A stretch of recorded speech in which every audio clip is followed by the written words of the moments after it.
Hi, everybody. Welcome back to BS Free MD with your hosts, Tim and May Hindmarsh.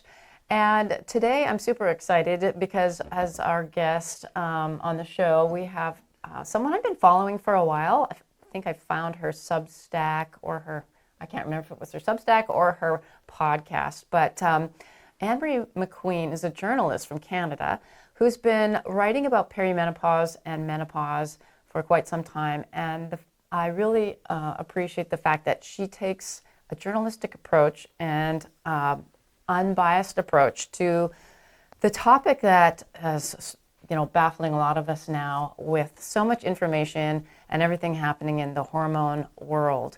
And so I'm excited to have her on as a starting place. We haven't done a show on hormones in quite some time. And so I thought this was really be good to start from here. I'm going to read you a little bit about her bio just so that you know where she's coming from.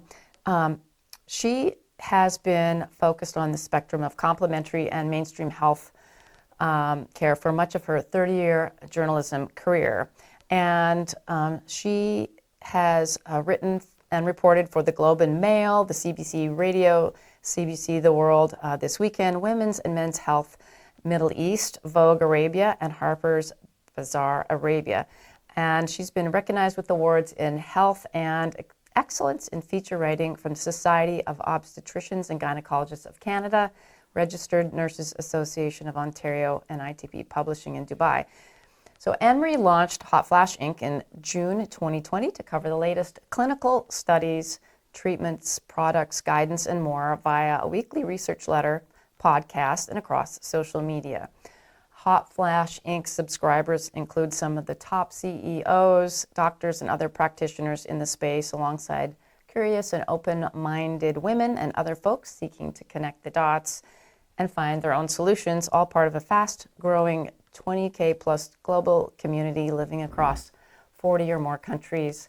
Her writing and compilations and diving into the research that's out there is excellent, as well as her guests. So I'm excited to welcome to BS Free MD Ann-Marie McQueen from.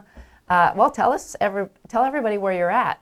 I think I dropped it as a hint in your bio. I'm in sunny, peaceful Abu Dhabi. There's no problems over here, no conflicts. Exactly. Yeah, and unfortunately, you ended up with 2 F1 races canceled, which is kind of too bad. Right. Well, welcome to the show. Thanks for being here. I was blessed to chat with you a couple of weeks ago for your podcast. That's great. Let's just start with telling Tim and our audience, because he's probably not as aware as much as I am. How did you get interested in this space of perimenopause, menopause, and writing about all things hormones? Well, first of all, I had a brutal perimenopause. I feel like I turned 40 and I just started to lose my mind. I started having brutal nightmares, nightly nightmares that I was dying and I had to take this pill to keep me alive. It was so weird. So I would be like, oh, I haven't taken my pill, my staying alive pill. This was every single night, Medium, that Patricia Arquette show, just night terrors, basically. Uh-huh. And those went on for a long time. I would even be rummaging in my bedside table for this pill. I don't know where this came from. I developed a fear of flying and a lot of anxiety and just waking up really early and falling asleep during the day. And my perimenopause, which I didn't know was happening, sort of took a whole bunch of eras in my 40s. And then I realized that I was in perimenopause when I skipped a period around 47, 48. I had been to a bunch of doctors. I'd been to the ER for chest pain, for headaches. Meanwhile, I'm working and I'm thriving in other ways, but gut issues I'd had were really creeping up on me. And when I skipped a period, I thought, I'd written about menopause when I was in my 30s, when the boomers were going through it, but no one said perimenopause. That word just wasn't really around. And I thought, okay, this is coming. I think I thought I'd go through menopause when I was 60 or 70, maybe. So I don't know, it's just for an old lady. I don't think I could put up with a period for that long. Oh my God, I would die, right? But Right. when I realized that I was going through it, I always say like the first symptom of perimenopause is denial. It's like the last thing anyone wants to be going through, because you were just 25 and then now you're going through perimenopause, and that means you're getting old and that you're getting closer to dying. I go through this with my younger friends all the time. They have everything that would indicate they have perimenopause, but their hormones are perfect. And, so anyway, once I wrapped my head around it, I read like Christiane Northrup's section on it. It sounded pretty good. She made it sound pretty good. And I thought, okay, I'm just going to get a Google alert. That's what I do with subjects that I want to write about. And then I just started hating the content. It's still a lot like that, but it's like, it's designed to make someone money, just to like sell their product. Or back then the Daily Mail really sucked and they were really fear mongering. Now I feel like they do some really good contrarian reporting. But it was like Daily Mail, sort of like, you're going to lose your wife or husband, you're going to lose your looks, just like everything. So I just thought I want to cover this. And little did I know I was kind of creating a new career for myself. And it just a new way to write about like everything that I loved writing about, but for women my age. So I just started with a newsletter. I just thought, I didn't figure out any business stuff or how I was going to make money. I just wanted to just get the newsletter and send it out. And that's how I started. And here I am 6 years later, still doing it. It's interesting because I thought of a clinical thing when you talked about how, you're going through perimenopause yourself, and then you finally figured it out because you missed the period, and then your friends are going through it, but quote, their hormones are normal. Well, this is a movie, not a snapshot. And this happens, and this is on us as allopathic physicians. Your life is coming unpeeled. You can't sleep. You're emotionally distraught. All of this. It's clearly perimenopause. So the doctor does what doctors do and does a blood test and says it's normal. Well, who knows if it's normal? Because tomorrow you could do it and everything could be completely different because it's going up and down, which is what causes all these crazy symptoms.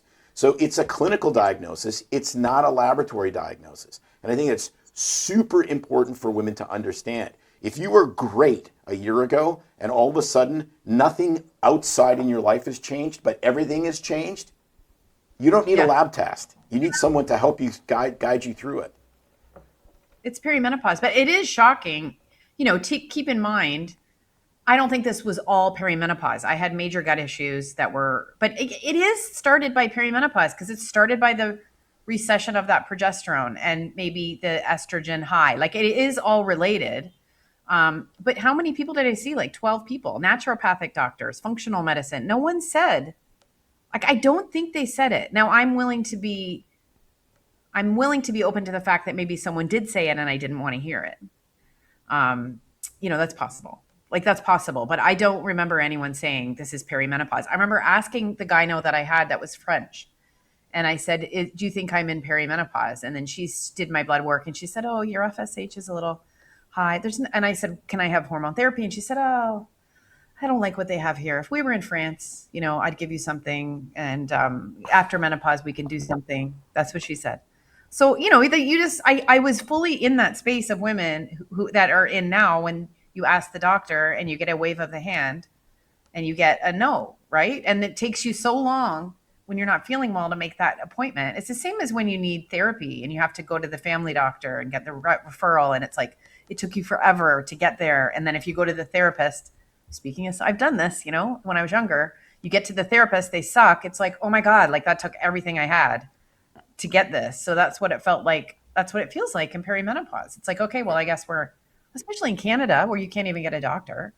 You can't even get a specialist. And that's here now too. It made me think, as from my personal point of view, as a woman outside of medicine, but then as a physician, kind of the experiences too. So you look at you're a teenager going through puberty, and it's just everybody is like, oh, it's puberty because they're in that magical age of 12 to 14, and they're physically changing. They're girls or boys, they're getting all these secondary developments, and so it's easy to then say all the crazy emotional things that they're feeling and going through is from puberty. But when it comes to perimenopause, because suddenly nothing's really that drastically different, And symptoms can be very vague and slow and overlap with so many different other systems that, like people don't even want to, I don't know, it doesn't even cross their mind. So I think about, say, if you're having trouble with gastrointestinal issues related to drop in hormones or even the sleep, do the sleep study people start to think, oh, it's perimenopause, and it can be happening in your late 30s or 40s. It's like, no, they go through do you have sleep apnea, you taking too much caffeine, the usual stuff. But even just the whole thought of, oh, is it perimenopause? It just, in each niche subspecialty doesn't even cross their mind. And I had the same thing happening with me with weird joint symptoms and all this stuff that got blamed as autoimmune, rheumatologic, and all this medication. And it was really hormone changes. You can go down such a road that you just take all your time going down a road. And I had a lot of body pain in my late 40s. And I was like, I think I'm going to have to go get, is it fibromyalgia? My mom had fibromyalgia. I don't even know, is it arthritis? I'm going to have to go get a diagnosis. And for some reason, I went on the whole food diet. I heard that helped with pain. I mean, I had such body pain. It's like I had eras of perimenopause. So I had the era of just like rolling over in bed. Ow, ow, ow. Yes. The hips, just terrible pain. And in 10 days later on the whole food diet, it was like 80-90% gone. So that was really illuminating to me, that I was definitely, it was food I was eating that was and I eat well, but I was just eating food that was aggravating me. I just have a friend who went down a terrible road and she had genitory syndrome of menopause. Like that's what it ended up being. She had a bad case high up. She went all the way down a urology route. She had a ureteroscopy. She had a procedure with stents put in her ureters that was incredibly painful. She ended up in the ER because one of the stents was put in wrong. She said to the urologist, I think this is a gyno problem. And I'm yelling from here, this went on for like over a year. It scans, and then they'd see something, and then they'd see something here, and something was puffy. And for a while she thought she had cancer. And I feel like it's crazy that my own friend, when I spend so much time, went down this road. Like I'm so mad about it. But I said to her, Halle Berry's doctor said she had herpes. So this doesn't matter. Who you I know. see, I heard that. right? I'm like, how on earth would they mistake I have herpes so many questions. for that? Anyway, but it's Although Halle Berry may be worth getting herpes. I'm just like from the peanut gallery here. Just You're the throwing my that dream. out there. It's on my bucket list to ask Halle Berry, like, what do you mean? Every single question about that statement. Like, I need to know more. You know what I mean? I just me need to know too. Like, how would they mistake? How do you mistake that? Like, I'm like, what kind of doc did you go to? But Well, when you can make an absolute clinical, you can make a clinical know. and a laboratory diagnosis. You can culture the virus. It's not hard. Like it's like the man shouldn't have a medical license anymore, I think. That may be no kidding. It's may be quite true. frightening. I'm like, who did you see? And it's like back to the old days of you have acne because you haven't washed your face, scrubbed it hard enough, kind of a thing. I don't know. No, it's So, I think the problem, and we talk about this a lot with Western medicine, is it's been so hyper niched and focuses in this specialties and subspecialties that everybody, people start doctor hopping, if you're able to, very well in the U.S. And the subspecialists are so honed in on their thing that no one looks at the global picture and the whole health of the person and the woman in perimenopause, and they're just so focused on that one thing that it doesn't even think of the damage that we've done. So people become anxious, women become anxious or depressed, and so then they go to the family doctor for 10 minutes and it's like, oh, you did the Pfizer produced PHQ study, or test rather, screening test. So here's an SSRI. Okay, so then you're on that for a few years, and all it does is mask your symptoms. They can be damn near impossible for some people to get off. It makes your sexual dysfunction even worse, which is also worse because of the perimenopause. And then you get pain. So then, 15 years ago, you could take 3 oxycodones a day. Oh, but now you're not sleeping because you're high on opioids. So let's give you some Ambien. And then meanwhile, like we've just destroyed these people's lives with polypharmacy that's completely crazy when all you needed to do is go, oh, maybe this is a hormonal problem and maybe that's the actual solution. Yeah. Or, which I always talk about and was was ultimately the case with me.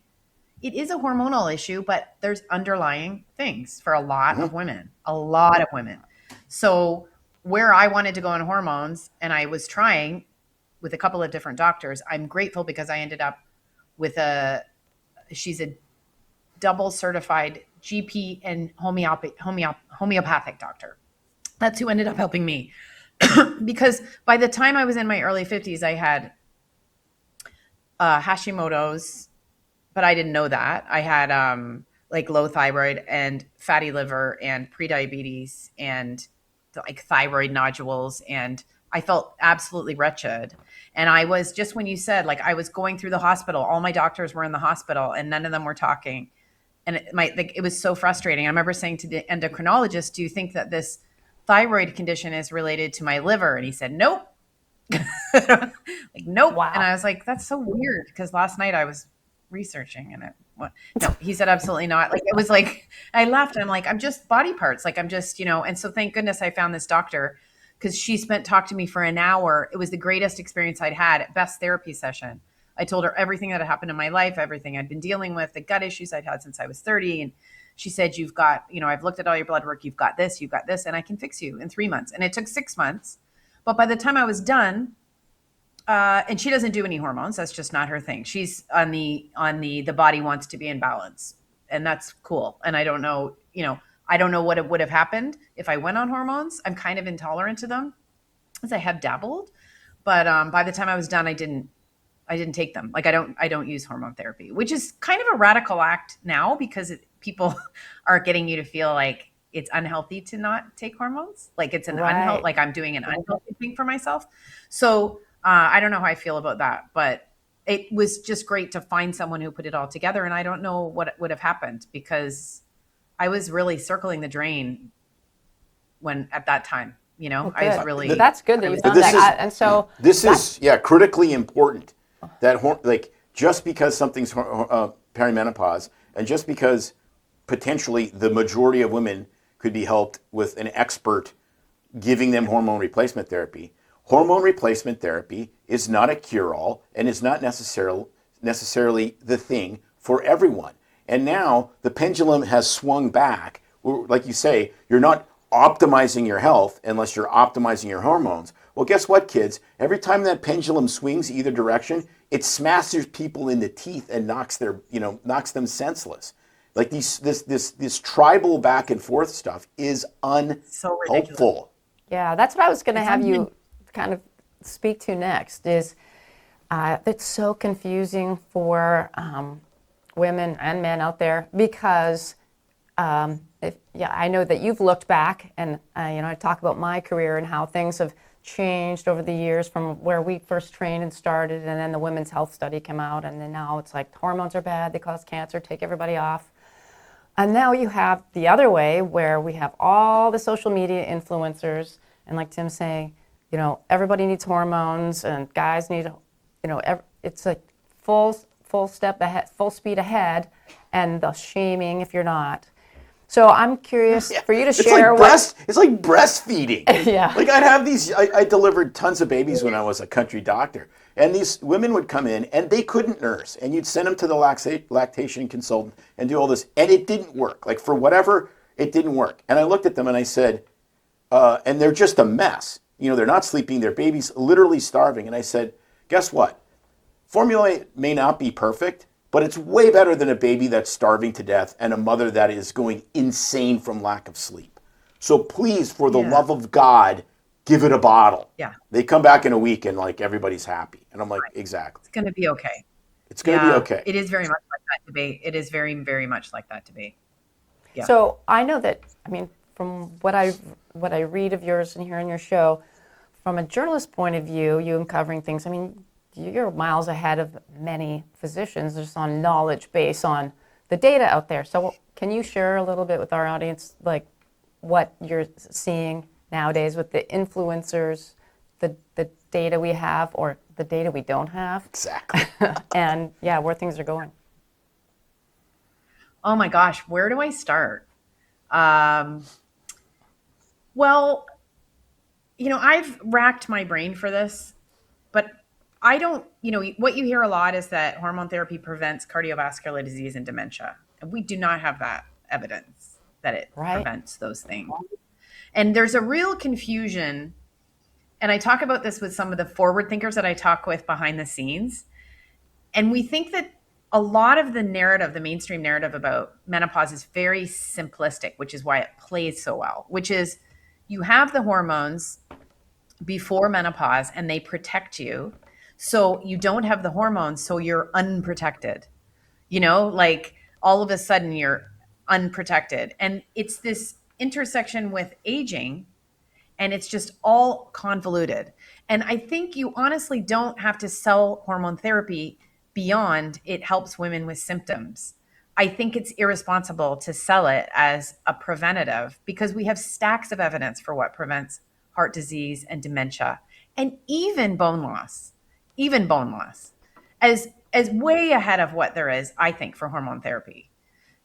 In terms of, and people will argue with me on this, but I feel really firm about it. I don't think you can say it prevents. The Lancet Commission on Dementia came out and looked at hormone therapy for the first time in 2024. Don't recommend it. They don't recommend it. They recommended 14 other things. There's just so many other things that you can do.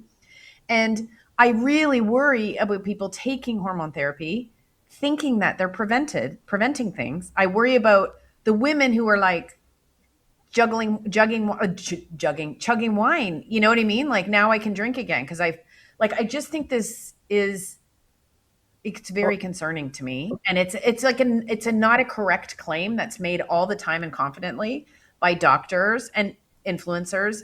And I always say, like, I'm so chuffed to be talking to you guys. I think it's so cool when doctors are interested in what I do. But I've said for a long time, I think doctors should have a license to share information on social media. Right? because it's frightening. Because it's frightening. Just because you are able to share information to your patients, like, doesn't mean that you can share it online. And I just have case in case when I see people saying things. I mean, I've just seen people saying things that are irresponsible. So there are just so many approaches to hormone therapy. For one thing, no one agrees on anything. I'm taking on this project where I'm preparing like a digital tool to help women understand what their options are, because there are many, at least 10 different sort of belief systems when it comes to prescribing hormone therapy. And everyone's in camps and they argue with each other and they all think they're right. And, some doctors, like, they're the estradiol maxis, like E-maxis, I call it. Like, it's just estrogen. E-maxis are like, they're the ones you hear, like, if I hear this one more time, you have estrogen receptors all over your body. Yeah, we know. We have also progesterone receptors and endocannabinoid system. And, like, you know what I mean? It's so simpletonish. And so that drives me nuts. There's the bioenergetic crew that are all about progesterone first. There's sort of the Ray-Pedian philosophy. And that's a very healthy way of living. And those people make a lot of sense. But they're so against estrogen. They believe it's inflammatory and they believe you don't need it. And I've had people say behind the scenes, yeah, but Ann-Marie, like, if a woman, we can get them great. Like, they don't need estrogen. And the only reason they need estrogen is if they're not doing all the other things. And my argument is always, you can't always do the other things. You have a mom with dementia and you have teenagers and your husband left you. Like, I don't know what's going on, but not all of us can completely reconstruct our lives and eat a perfect way and get sunshine every morning. Like, it's just not possible. There's so many permutations, like some estriol. That's a lot of people, like the most forward-thinking people, combine like a precision medicine approach, right? Like they mix estriol and estradiol, and it has cancer preventative properties. There's the rhythmic physiologic dosing crew, and they've got you on. You were healthiest when you're 20. I had Dr. Felice Gersh. She's an integrative doctor. I haven't run her podcast yet because I'm a bit like, I don't know. But, they've got you to your 20 levels of 20, when you were 25 and you're cyclical with your progesterone and you're having a period every month until you die. Like, but this is what's not happening. Yeah. But then there's the converse to that, which is, we put these 15-year-olds on birth control pills and they're on artificial hormones for their entire reproductive life. go on, go through perimenopause or start it, and then now they're going to get like literally women are going to be on artificial hormones for their entire reproductive and adult life, and that doesn't make any sense. It makes zero sense. CEO Jerry Ann Piano in the beginning, she said they have got a plan to get you on hormones from cradle to grave. That's her thing. She always said, and I thought, oh, that's a bit extreme, and then now I realize it. And I went with a family member who was having like a little irregularity when she was a teen, first got her period. And I said, want to bet they're going to try to put you on the pill? And like the doctor, it wasn't even out of her mouth. And the doctor was like, she was giving her the pill. She said, we should call it period control. And I mean, the same thing happened to me when I was 16, I got put on the pill and I was like 40 years later, like this is the same thing. But what makes no sense about that? This is what makes no sense. You take all of my natural hormones, my ovulation, the wash of progesterone, everything that happens in a woman's regular cycle, and you shut it down. And you shut it down sometimes for 40 years with breaks for kids, right? And now I go through menopause and I need my hormones back. I need to put the bio-identical hormones back. All of a sudden, the ones I didn't have the entire time. Like that, does that make any sense? I'm not saying you can't do it. I'm just saying the logic is not there. No. Yeah, but it comes from the failed assumption in what some people would call Rockefeller medicine, which is you are broken, we fix you. Yeah. We fix broken. Yeah. And then it got hyper, commercialized. And so now we're commercializing brokenness or actually, illness, because I wrote a Substack on the difference between brokenness and illness, because most people are broken, not ill. And you fix brokenness entirely differently than you fix illness. But if something's an illness, then there's an ICD-9 code I can bill for. There's a medication that I can give, and I can do that in 5 minutes and see the next patient. And then I'm happy because I'm making more money. The guy that employs me is happy because they're making more money. And the pharma company that produced all the bullshit studies is absolutely happy because everyone is trapped in this pharma circle of money. And it just and no one just stops and says and has common sense. And this is why we need to listen to people like you, because the answers in healthcare are not going to come from healthcare. They're not going to come from doctors, because we are trained to be automatons that algorithmically treat people based on largely flawed studies, at least in chronic care. In acute medicine, it's different. If you get run over by a bus, we'll take great care of you. Yeah. But in chronic care, it's not like that. So somebody like you, who is a journalist and is trained to research, I guarantee you that 99.9% of physicians in the entire world cannot read a study and understand it like you can. Because we're not trained to do that. We're trained to do what we're told. Mm-hmm. And unless you're an actual research physician, you can't pick apart studies. We're not trained to do it. It's the truth. I mean, it is a difficult thing. I'm still learning how to do it myself. But I have had the experience of doctors get mad at me. Right? Doctors get mad at me when I say certain things. And I've had doctors send me studies like, oh, do you even want to read the latest research?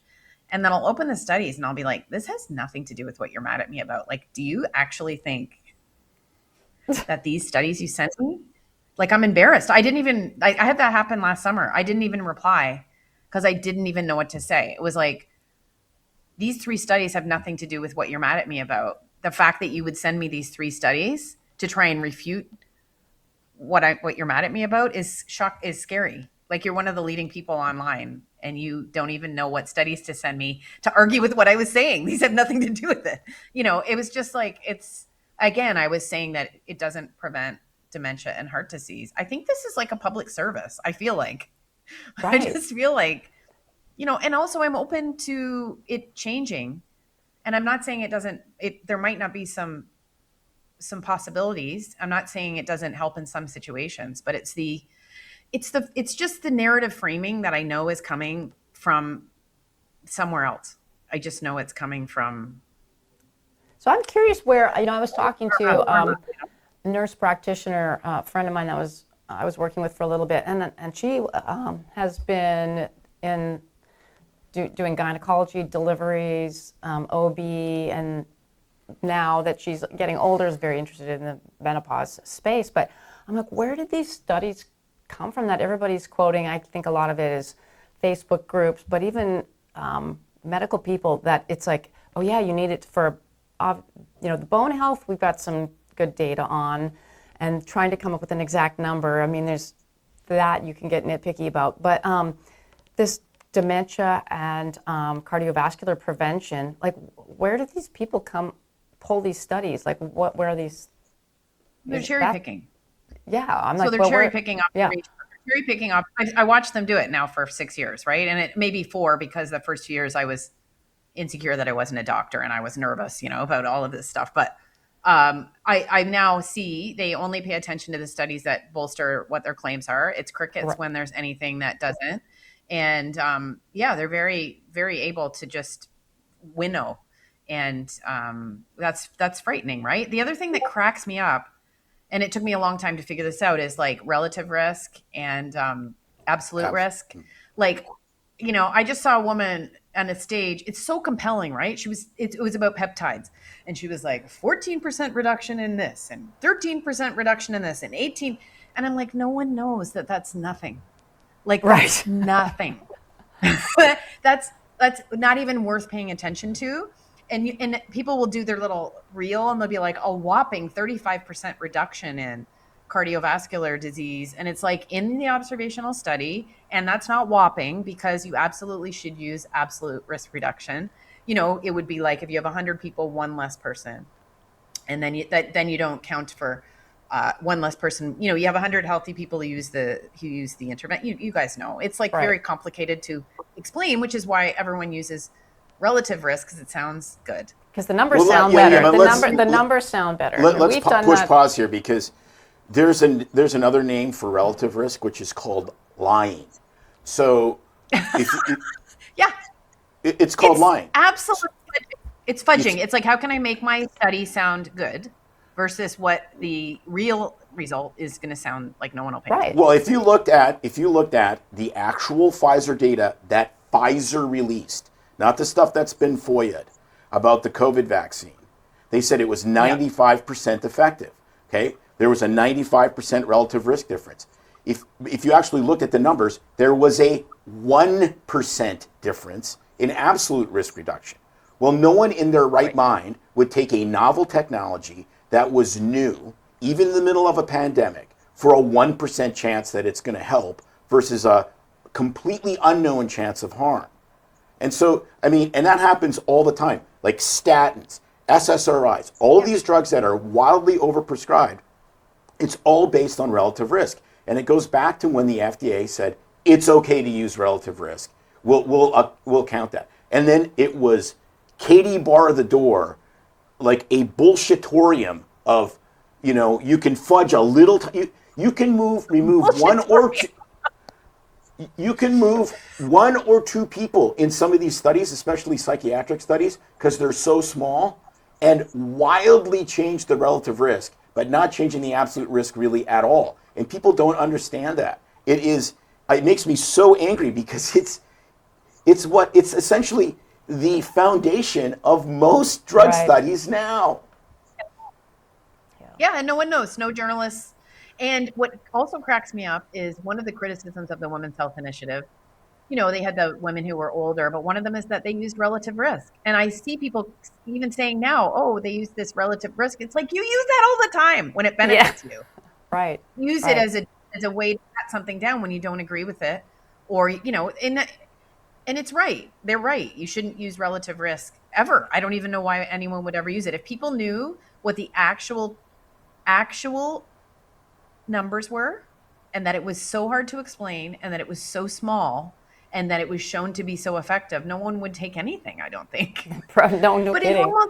This is crazy. Like, in hormone therapy, yes, it helps people with symptoms or whatever, but this is why I'm on the prevention front. It's just like, but no one's getting this information, right? That's why I always make a little fun and call them Dr. Menopause gurus, because the way that people hang on there, if I say something someone doesn't agree with, they'll tag the doctor, like that doctor's got time to come on and refute Right. Yeah. Have a discussion with you. And the other thing. Instagram comment needs to be, but the way Right. that they do that scares me so much because it means that they think that this doctor knows, knows. So that's why I always say just follow 5 people and make sure they don't agree with each other because it will Well, blow your mind. It will absolutely blow your mind. yeah, everybody sort of picks their camps. And, just with what I've been going through, and even as a physician who actually used to treat women in all phases from, puberty and the reproductive years and menopause and prescribe what was available back in the day and open to alternative things. I mean, it could be confusing. And then now I see all these, how the pendulum swung. And then there's big pharma. And then there's the other camp, which is all natural-based products or bioidentical or compounded or trying to do with diet or supplements. And some people, it just seems everyone gets fixated on the one group. There's a few that, will reach out and it's like, okay, let's take a little from here and there. And that's me. But people get in their camps. It's like, no, it's all got to be compounded from the best compounding pharmacy or no, it's got to be Or FDA approved. Yeah. Compounding. Oh, but have you noticed in the estrogen patch shortage, all the doctors saying, oh, you can use compounding. And I'm like, oh, you can. I remember clearly when you made videos saying compounded hormones are a scam. I remember that. A bunch of doctors made that video. A bunch of doctors that made that video a couple of years ago using the exact same wording. And what does that tell us? And so I'm sitting here by myself in Abu Dhabi like a crazy woman saying, oh, so it's not a scam. If you can't get the patch, compounding will work. Mm-hmm. And then there's I got into, which I've talked about on the show and with you, the importance of everybody's body is so different genetically and epigenetically. We've always been what people are individuals. You treat the patient, not lab numbers, but everybody's different with how they metabolize drugs. All kinds of things. And so now with the world of genetic testing and we start to unravel people's differences in how you metabolize pharmaceuticals and estrogen and, people started dabbling with doing Dutch testing to look at hormones in saliva and urine, which I think is great instead of just blood tests that take a snapshot of that exact second. But even knowing, like, for instance, myself, like my liver enzymes break down estrogen so slowly that everything builds up in my system and I'm intolerant. And I have some other genetic issues where it's going to turn into catecholamines. And I tell women that you got to listen to your body, even if someone's saying this is the data or this is the best way. If you're not responding well to it or having adverse things, your body's telling you something. And I don't think that gets enough attention. I don't at all. And at the time, when we are shedding all these false selves, right? Like we're shedding all of this over functioning and abandoning that a lot of us have done to fit in and be like a good girl. That falls away in perimenopause and you're sort of called to be like your sovereign. I heard someone call it like, you're not young, you're not elderly, but you're like a sovereign kind of queen person or whatever. Like this is a really big time. Whatever. But it's not a time to just blindly, it's a time to start making those decisions and for sure understanding how you feel in your body. And that's really hard for a lot of us.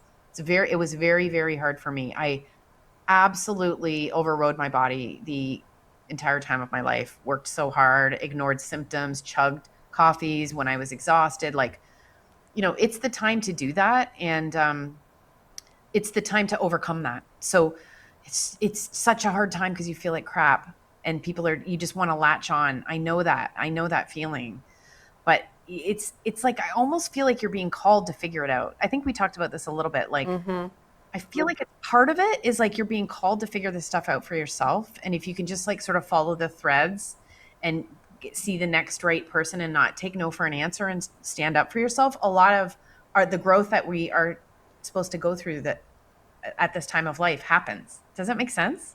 Totally. I know that for myself. I felt pressured from that whole oh my gosh, I'm aging, and I don't want to like have my whole body fall apart because I'm used to being fit and healthy and young, and I'm going to fight it. And yet I wasn't, tolerating the standard doses of hormone replacement therapy. And so then I hear all the scare tactics. It's like, oh, well, then, you're going to be demented and you're going to have heart disease, or God forbid, I fall down and break my hip. And so that fear of, well, shoot, if I miss this opportunity and I decide to just try to age gracefully and get through the hard time, like there's that pressure.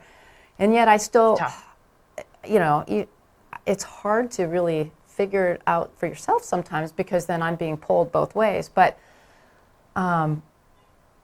and then there's the reaching out to like, well, what is the information? Because science is always changing in the data, but the studies, and I think it was you that actually said there's more studies on the beef industry, like cattle, or not cattle, but the whole meat industry on hormone replacement than there is really in women in perimenopause and menopause. I mean, we just don't have all that good information yet. Not We're much on starting. perimenopause at all.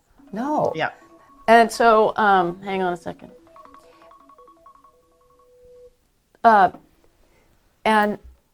And so people think that there's this robust data or the right answer or the right exact influencer or doctor, but it really comes down to figuring out your body, doing some research. I mean, maybe spending some money on doing some of that testing, and not being afraid to figure out what works right for you, right? Well, exactly. And being okay with it. Like, part of this is it's like in allopathic medicine, we've made people's bodies their enemy. And your body's not your enemy, even though it might feel like it is. Good point. It's not your enemy, even though at times it feels like it is. And so just because we have a pill for everything, then on the other side, we have a supplement for everything. Well, they're just two different bullshitoriums. Like, that's really what it is. It's just like they're both selling you something to make money. And they both have secret knowledge. Oh, you can't possibly know enough about medicine to question your physician, so we have secret knowledge. And the other one is, well, the medical profession has kept this from you because we have secret knowledge at Joe Blow's supplement, company. And we're going to sell you super overpriced supplements because, daddy needs a new plane. And it's nonsense on both sides. And it doesn't mean that the middle is perfect. It means that you do have to do your own research and try to walk this out yourself. And thankfully, you can follow different voices and try to tease through this. But that's hard to sell. Who I would say, But that's so hard. for I know, so some people, it's like, how do I even know?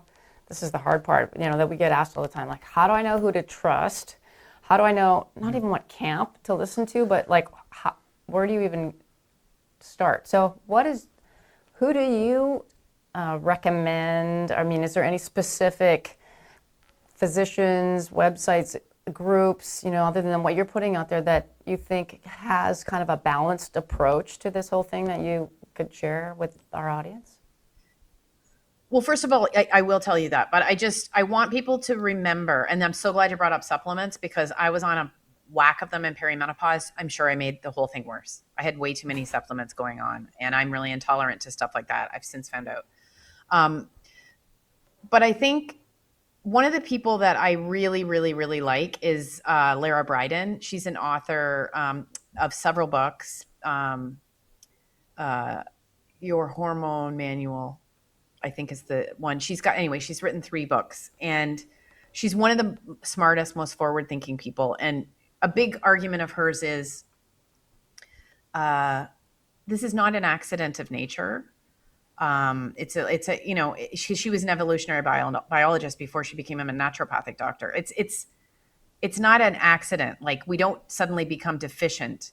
And if you understand that narrative is being sold to you, that you are deficient and you need to correct the deficiency, which is the medical model of what menopause is, then you're putting all of your power outside yourself, and you're misunderstanding. Like that I can't really be objective about, because it's just wrong. It doesn't stand up to any sort of querying. But I think modern life and a whole bunch of other reasons is making it difficult. So I just think if you can understand that it's not a deficiency. It's not really like, it's not like men got a free ride and we got done dirty by Mother Nature or God or whatever. It's just that, it's kind of hard in modern life. And so then you can just sort of be more centered, and you can just look and be like, what are they selling me? Like, if anyone is using fear, then that's just like, be done, right? If someone's saying anything that's fear-based, I think you should walk away from. But I would follow someone who's in the bioenergetic crew. Like, I think Kate Deering, Jay Feldman are amazing to follow. Jay Feldman's like an independent researcher, and Kate Deering is, I believe, a nutritionist. She's written a new book. They're like so smart about that. And I really liked Dr. Erin Keneally. She has a cancer clinic in California. She has a company. She has a company with her daughter, and they sell supplements, and I don't care about that. Do you know what I mean? Like, that doesn't bother me, because I think everyone needs to make money. I hate the term grifter. I hate it gets thrown around and weaponized, right?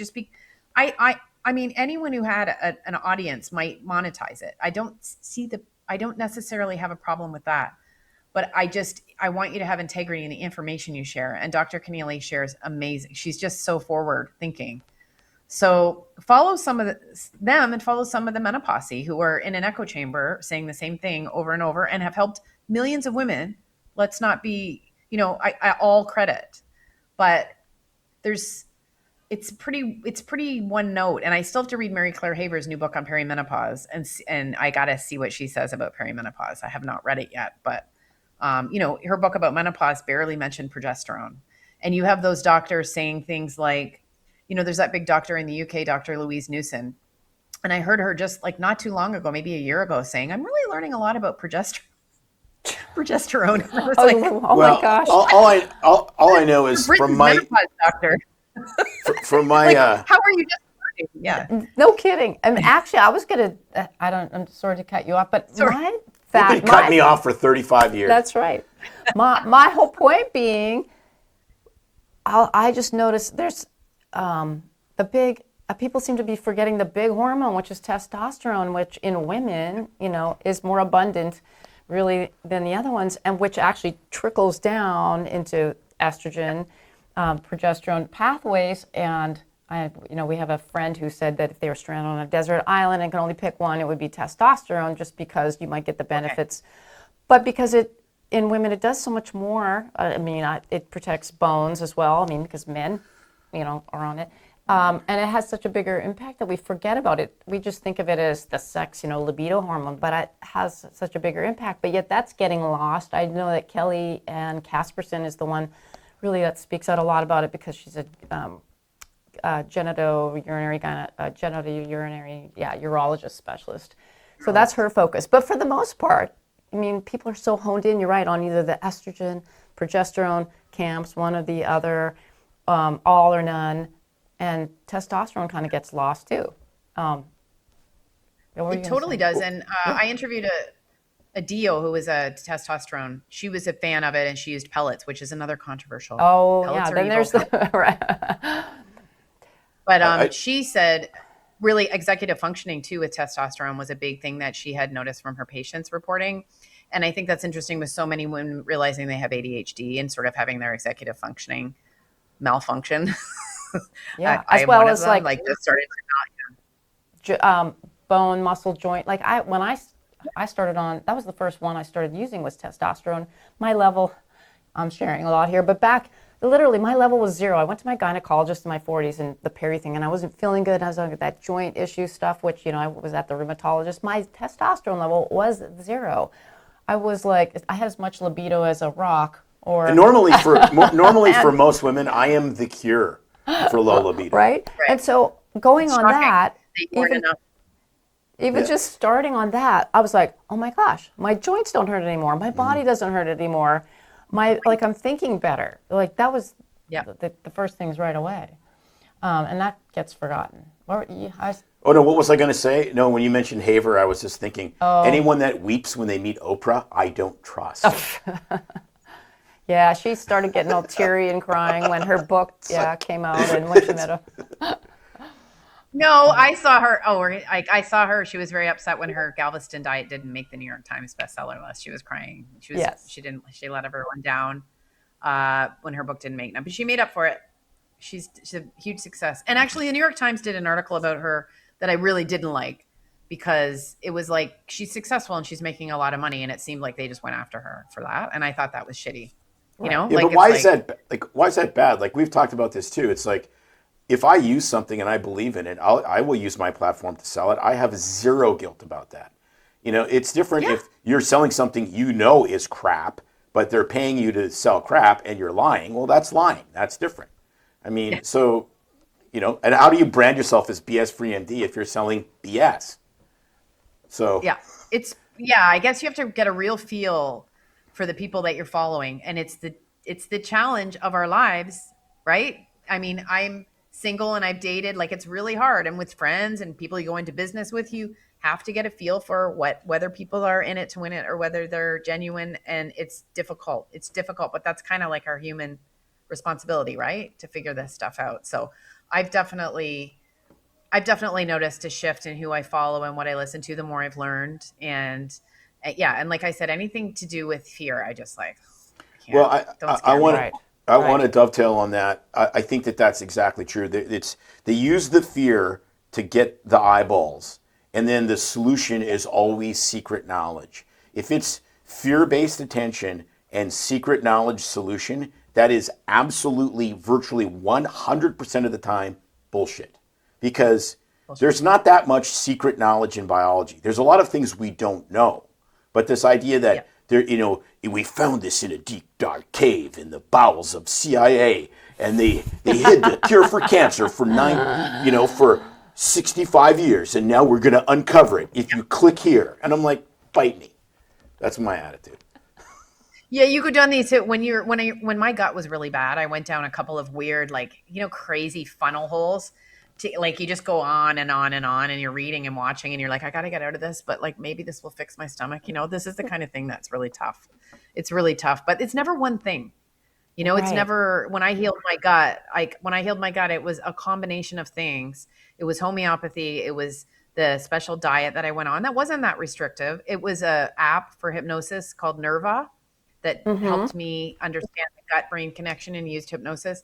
It was a number of things. It was some nutraceuticals. It was, it was walking. It was a whole bunch of things. And that's the hard thing in life, right? Like it's never one thing that causes anything. It's never one thing that heals anything. And then we just want the one thing. We just want the secret. People do this in love and romance. I was a junkie for this for a long time, trying to like fix myself so I can get married. And then, it's the same sales pitch, really, for that. And also in finance, when you're looking at your finances and how your relationship is to money, the sales pitches are always very similar. Interesting. Good point. It's true. And to your point, and I would say to people, it's a slow slide that happens, and then you get super sick or awakened to, like, I have this problem, and you just want the thing to fix it when you don't really realize how long things have been unraveling, and it's multifaceted, and you think, oh, well, now I feel horrible. It's this one thing I need to fix. Well, no, this has been happening for a while, and your body's been compensating for a while, and then some other system comes in and compensates, and now you have this mess, and you want to fix it instantly. Not going to happen. You have to piecemeal, like an onion layer approach, one thing at a time. I agree that it's never one thing, but it's often changing one thing that allows you to change the other things that need to be changed. Yes. So in biology, in medicine, it's often like, if you've read the book, The Power of Habit, and there's a story in there that's fantastic.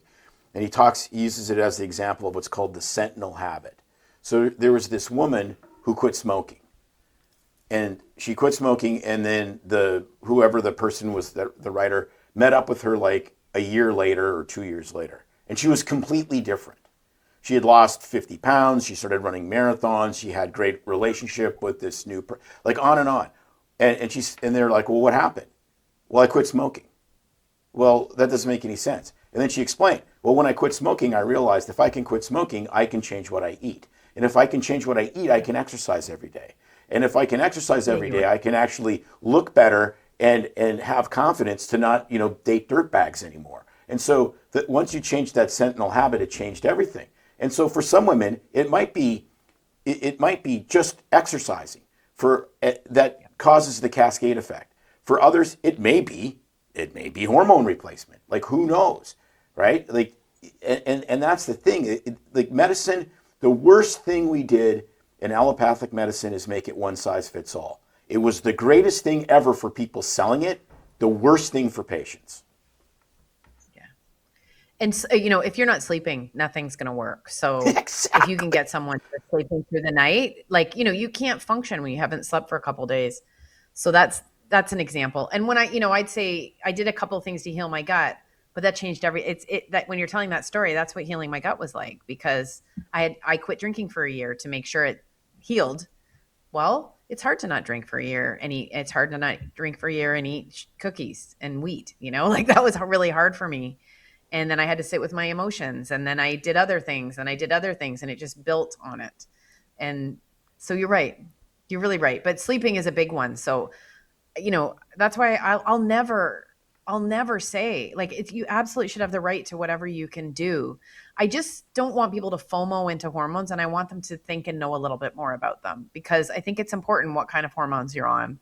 And I think it's important that you understand what kind of hormones you're on and what the plan is, and whether you're going to go on how you feel or whether you're going to go on your doctor telling you that your blood levels are, like, these are things that you need to decide. Do you know what you're taking? I've had 2 friends that have been put on the combination patch, which is progestin, it's not bioidentical progesterone. And they didn't know. They're like, yeah, I'm on the combination patch with estrogen and progesterone. I'm like, it's not progesterone, like, I just want you to know that. That's all. If there's any risk at all, it's in the progestin. It doesn't act the same in your tissues. You should know that. Your doctor should have told you that. The pharmacist should have said, this is That happens across the board. Right. People come in, we see it all the time with a stack of whatever, and you ask them, well, what are you taking this for? Because medicines have different, we use them off-label and for different things. I don't know. It's like, I don't know. My doctor said I needed that one. I mean, that doesn't boggle us, because we see that all the time, not just even in the hormone world. Really? But you're right. People should be educated, and like, no, exactly. Yeah. What am I taking? What is this? Is it what my doctor said it is? But you talk, it's fascinating. You talk about sleep, and sleep is one of those, big boulders in your life, your health, that you have to get right. And you think, okay, if sleep's really critical, which it obviously is, maybe the most critical health, entity, how many women's lives could you change just with progesterone? Just starting some nightly progesterone for sleep, just that, not doing anything else, not doing any testing, nothing. Very safe in women. You get bioidentical progesterone, 100 or 200 milligrams, see what happens in 2 weeks. Yep. All of a sudden, someone gets a full night's sleep. But that's not what happens. Like 90, because I've done not this. allopathic at all. No, they come in and it's like, you're not sleeping. It's because you're depressed. It's because of this. It's because of that. Take an SSRI, take a Ambien, take a Xanax, take a whatever, and now you've really opened up. Or if you don't have a uterus, there's so many docs and gynecologists still stuck in you don't have a uterus, you don't need progesterone anymore, because we don't have to protect that you. makes me crazy. It's still out there. I know so many. Well, actually, I just heard someone's sister didn't get any hormones at all. She had a hysterectomy at 40, and she was having anxiety about going back to work. She said she was spiraling yesterday, just some anxiety about going back to work. I'm like, is she on hormones? Nope. But anyway, yes, I hear very well-respected people making videos on social media saying you don't need it. It's just crazy. It's like, and it isn't really hormone therapy unless it has estrogen in it. And even the studies they do on hormone therapy, it always has to be estrogen containing hormone therapy. Yeah. I don't understand why this is. There's women taking testosterone only. There's women taking progesterone only, DHEA, pregnenolone. Yep. Like, I don't know, like, why are they not included? That's another thing that makes no sense. Because when you're a gynecologic surgeon, women are uteruses with legs. Pretty much. And so, and the uterus is just a means of you just remove it for a boat payment. you know? my God. And so, no, I've said that I don't know how many times. It's like, like I swear in the 50s and 60s, it was a boat payment. It's like, oh, well, she's bleeding a little and, well, I need the 32-footer. What my hometown, arthroscopies my are mom now. What are? I said that's what Which are? arthroscopies, yeah, now, the orthopedic surgeon taking out a little meniscus Right. tear all the time for their boat payment. Yeah. There was a doctor in our hometown, and my mom was a nurse, and they had a massive house, and she'd always be like, he operates way too much. Oh, yeah. Like yeah. but have you ever interviewed Jerry Lynn Pryor? No. She's kind of the foremost progesterone person. She's retired, an endocrinologist. She's great. I can hook you up. Like, she's That would be great. Yeah. Yeah, but she's someone who she thinks that OBGYNs shouldn't be leading this conversation. She doesn't even think they should be treating women. No, they're She said they're surgeons. surgeons.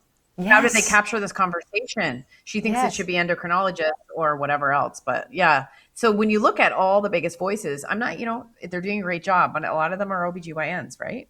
So with what you've done, and because now you're living internationally, you're out of North America, do you see a different trend, like over, where you are, or even in, say, Europe, of what people are doing? Or is it kind of global now with just the way the internet and the world is, that everybody's kind of got the same struggles and problems, and it's still the same kind of camps, or is there differences? That's really hard to say. Like, Okay. It really depends who a woman ends up in front of, how she's Right. going to get treated. And you hear different things. I saw some studies when I first started researching that were I remember Malaysia, and they were sort of, focusing on how this and also India, how these communities didn't have access to hormone therapy. And I sort of wondered about the source of those studies, right? Like, I was sort of like, that seems like that's starting out with a bit of an agenda. So you can take the approach that, like, people in India they don't have access to hormone therapy, or, like, you can say anything if you look at any part of the world. Right. So I don't really have a good read on it. I think we had a GCC Menopause Summit here, the first one 2 years ago, and it was interesting to me because it became very commercial, and it was sort of about hormones. So the conversation, I feel like, has been sort of captured, but also understand, like, the reason I support women and their right to have hormones and use hormones, and the reason I support a woman, I want to remind people that you actually maybe don't need them. Maybe you need them, but you don't need them in a global sense, because we have all the people being treated in an Ayurvedic way, or traditional Arabic and Islamic medicine, or traditional Chinese medicine, or homeopathy, or, so many ways that, we know the Hasta women of Tanzania that don't have a word for menopause, and they're, Right. They eat less and they gather more, and I think they have some GSM symptoms. The Mayan women, there was a study of Mayan women in the Yucatan, and they had bone loss, but no fractures, right? Because they were so active. And you've got a study about prunes and bone health. Like, there's just so many jumping. There's so much, right?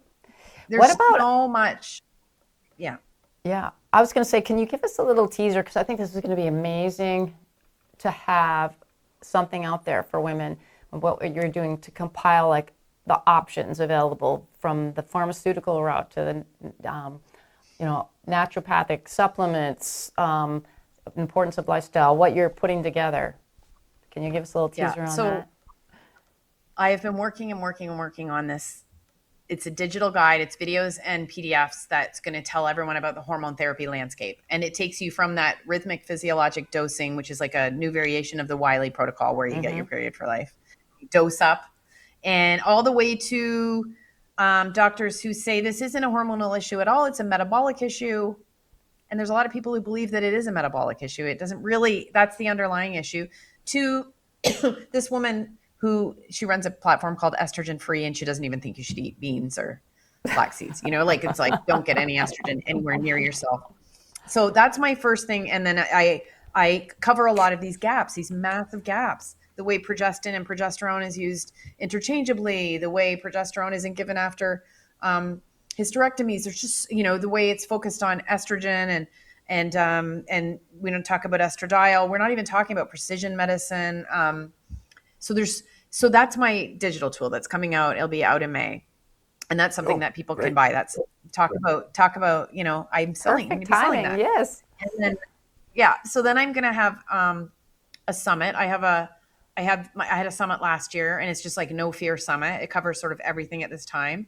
And that's a really, like women said, they really enjoyed it, because we talked about hormone therapy, but just not in this way, not in this way that, and then I'm going to do a course in the fall, perimenopause game plan. It's basically, if you're in perimenopause, even if you're postmenopause and you're just still struggling, or you just want to get sorted before and sort of hit it in the right way. Because I do compare perimenopause to like the beach when, the tide goes out and there leaves a bunch of garbage, sadly. And you kind of have to run around and clean up the garbage. And it's emotional and it's physical. And, some of us have primal wounds we haven't dealt with. There's just a lot to deal with. So, and that will probably, I'm not a doctor, but I think there's a low and slow approach to hormone therapy that makes a lot of sense, because how do you know where you're going? That worked for other things that we did in the past. And how do you know where you're going or how you feel, unless you sort of, take it slow. So, and then talking about things that no one's really talking about, like light, the role of light and sun. Yeah, Yes. So, we were talking about that earlier before we started recording, and so many factors like the sleep and light and all these other things that play such a huge role in your body's endocrine, electromagnetic system, and the impact on the body naturally, and how it influences things. Yeah, this is great. And doing some I hate the word self-care, nervous system regulation, is they're so overused now. But simply stretching for 10 minutes, 15 minutes before you go to bed, or foam rolling, or just doing a little yoga stretch in bed, like those things tell your body that you're safe, and it makes a huge difference. Like if there was two things, I would say get morning light before 9 and stretch and do something gentle before you go to bed. Don't, and I tell women this, and it's just disbelief.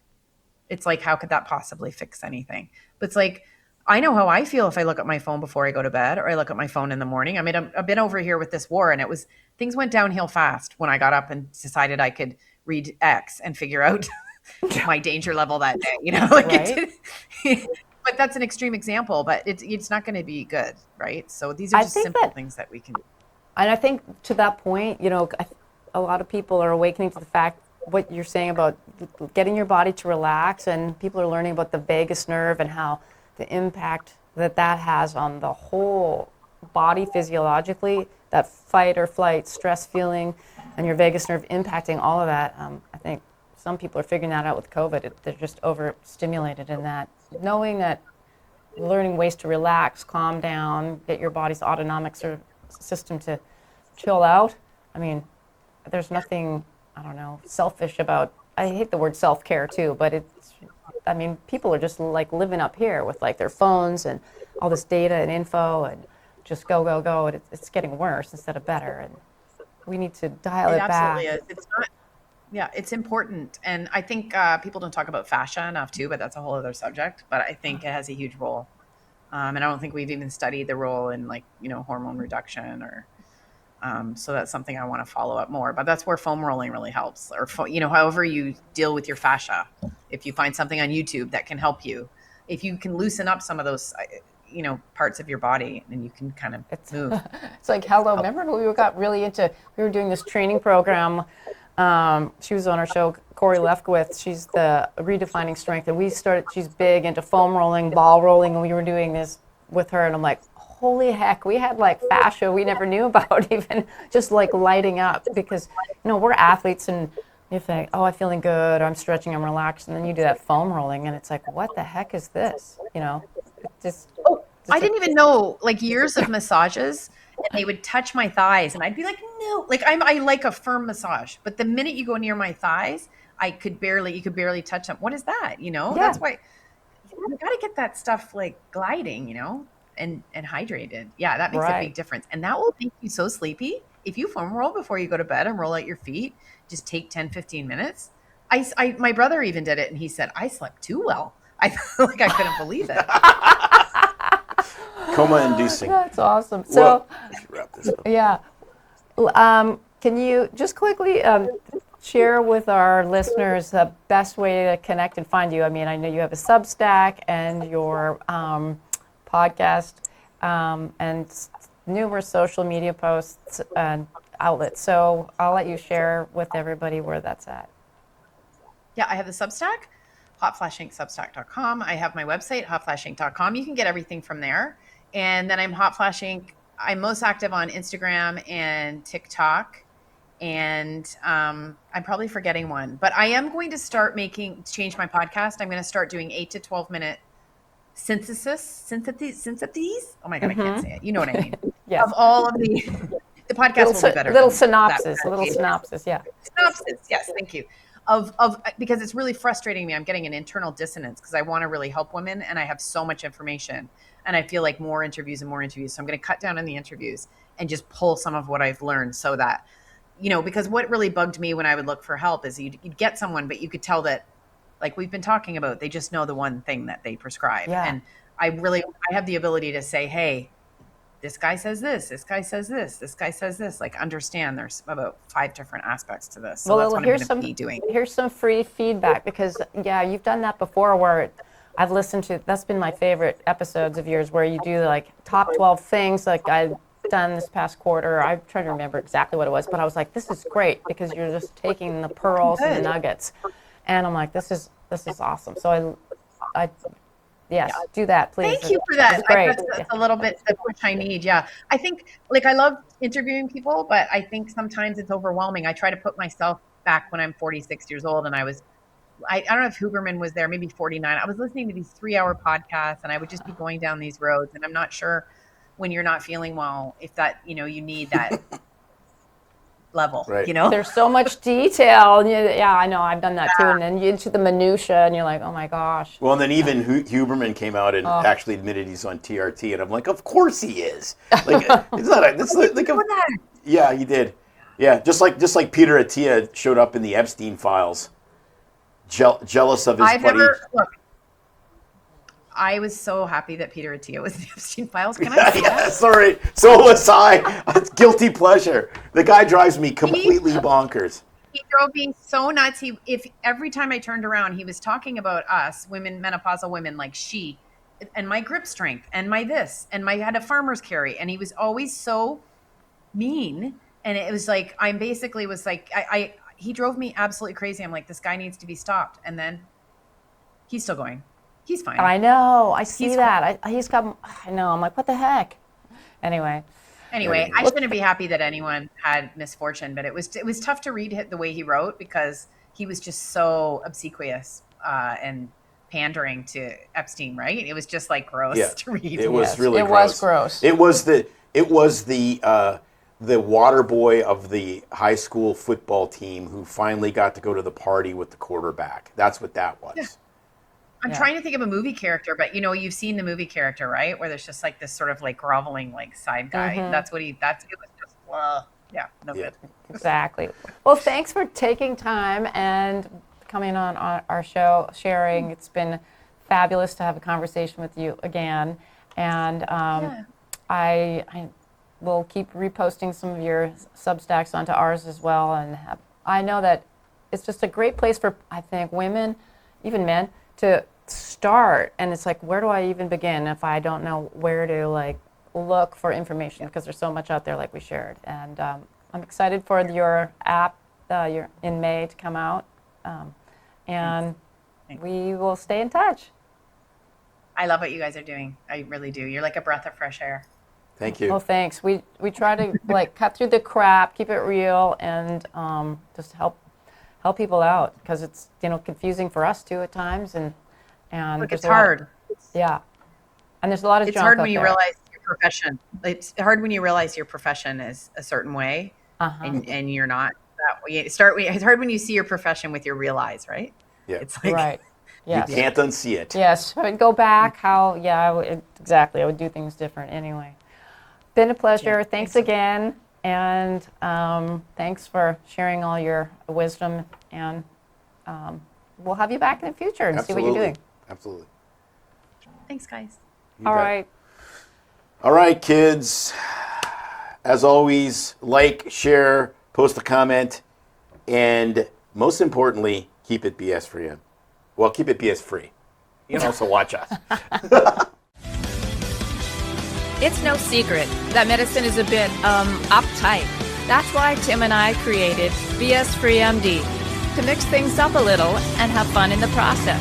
Besides, we are having these exact same discussions all the time, so we thought we might as well invite everyone to the party. If you really like us, you can get plenty more, and maybe see one of Tim's cool tattoos on our Instagram or Facebook pages at BS Free MD. See you next time.